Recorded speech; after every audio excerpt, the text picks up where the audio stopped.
Now that we've finished that graph, let's make another graph. This graph is going to be a little bit more complex than this one was. This was a pretty simple basic bar graph. So the next graph that I want to construct with you is going to be on the daily low temperatures in Raleigh. So we're going to be looking at the temperatures, the low temperatures for each of these days of the week that are up in my visual in the upper left-hand corner. So I'm going to have some more numbers. So it's going to be a little bit bigger than what this last graph was. But we're going to start out in the same way that we did before. So I want to start out, I'm going to come partially down my page. And I want to put a dot again in that corner because I want to make sure that we have enough space to put all the information that we need. All right. So again, I personally, it's up to you. I personally like to do my horizontal line first to make sure that I have enough room, and then put my arrow at the end. And now I want to go back and draw in my vertical axis. This one I'm going to make pretty tall because I'm actually going to have more numbers than what I did last time. Okay. So if I look at that visual in the upper left-hand corner, I'm going to write in my days of the week. So again, you want to write it sideways. You can write out and spell out every day of the week, or you can simply abbreviate it. I think I'm going to choose to abbreviate it.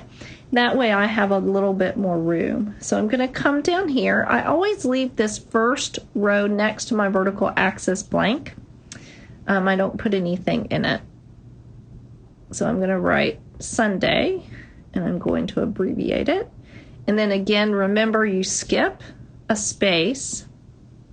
I'm going to write Monday, skip a space, and I'm going to write the abbreviation for Tuesday, skip a space, write an abbreviation for Wednesday, skip a space, write an abbreviation for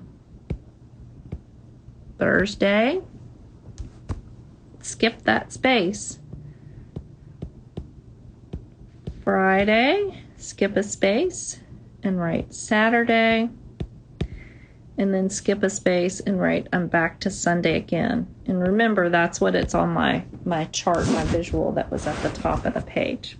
Okay, so same thing as before, this dot represents 0. Not all graphs put that 0 though, but I'm going to do it since we're still learning how to make a graph.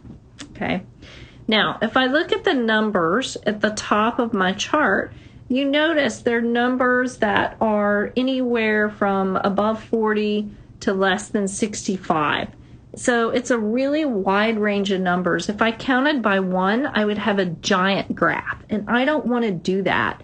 So I think what I'm going to do by looking at those numbers, I'm going to skip count by 5s this time. So this is what makes this is a little bit trickier.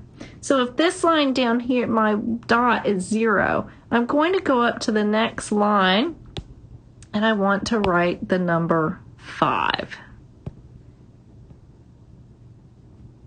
And then I'm going to go and I'm going to count 10, 15, 20, 25, 30,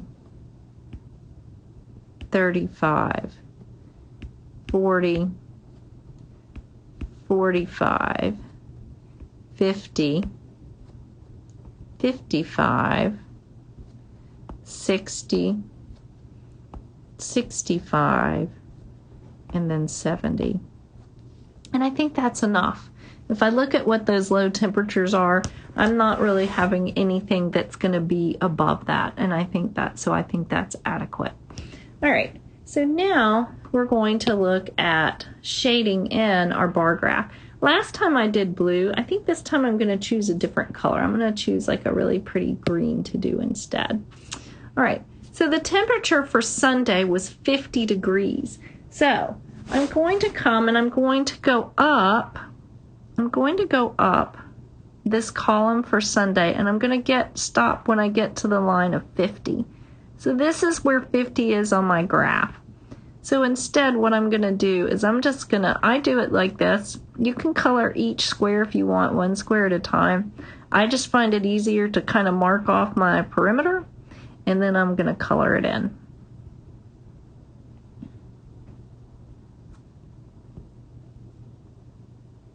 I want to make sure I make it look nice and neat. Okay. All right. The temperature for Monday was 45 degrees.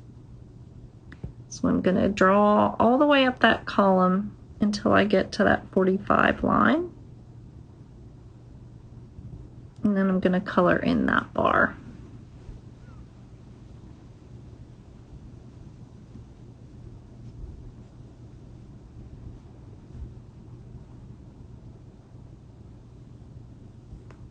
The temperature for Tuesday was 47 degrees. Now that one's a little bit tricky. I'm sorry, 57 degrees. That one's a little bit trickier because I don't actually have 57 over there. But I know that if I go all the way up that column to 55, I know that 57 is between 55 and 60. So I'm going to go just slightly above 55 to show that that's about where 57 would be. So I'm going to go ahead and color this in.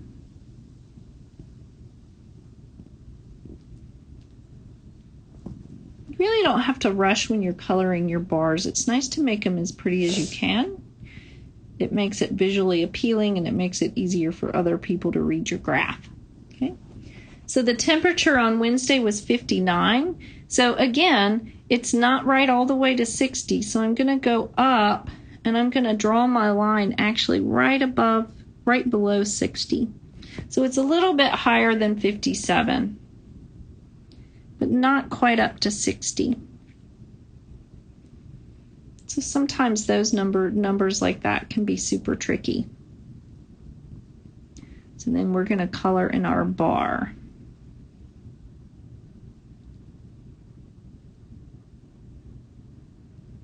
Okay. Thursday's temperature was 51. So again, this time I'm going to go up to my 50 line. I'm going to go slightly above it to show 51.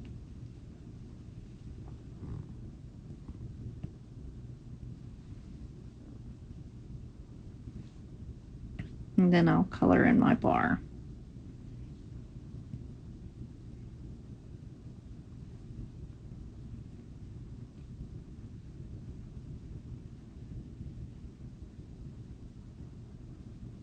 Okay.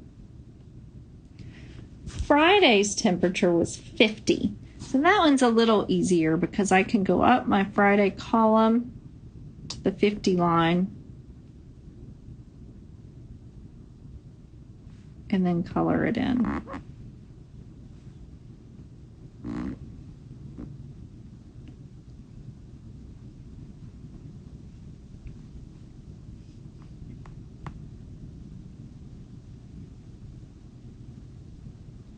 Okay.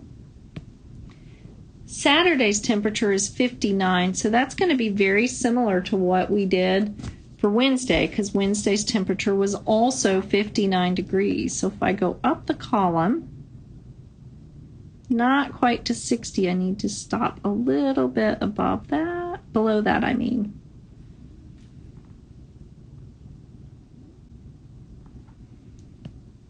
And go up again. Okay, and now for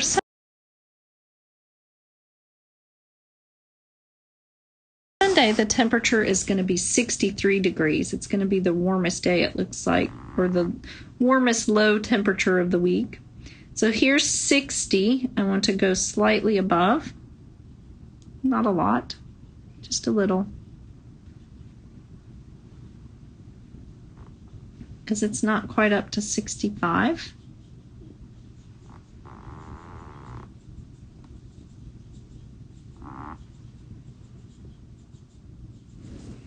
I'm going to color this in.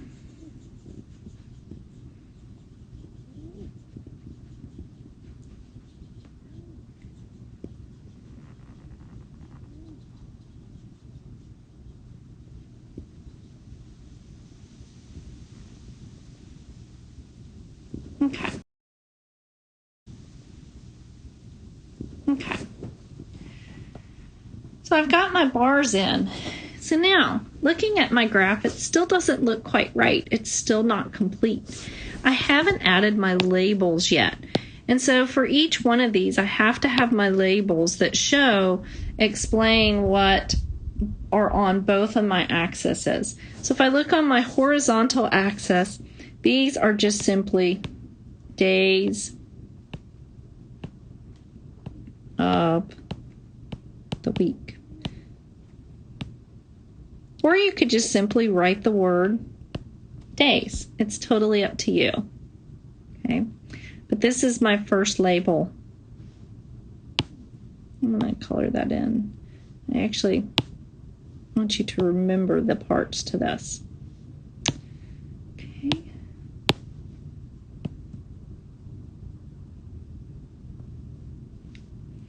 Now, I need to label what is going on my vertical axis. There's a lot of numbers there. What do those numbers mean? Those numbers refer to the temperature. So I want to label that temperature. It's not anything else but temperature. Now, the other thing, because I'm dealing with temperature, I'm going to put in parentheses beside it because temperature is always done in terms of degrees. And we're using Fahrenheit, not Celsius. So I want people to know when they read my graph that these temperatures are for Fahrenheit, not Celsius. Okay.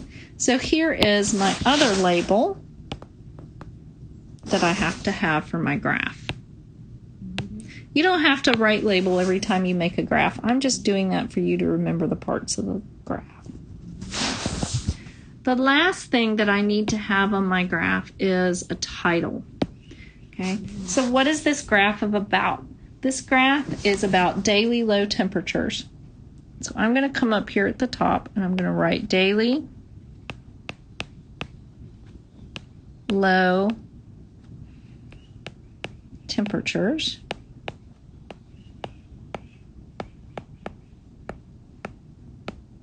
And if you want to add, you can add in Raleigh,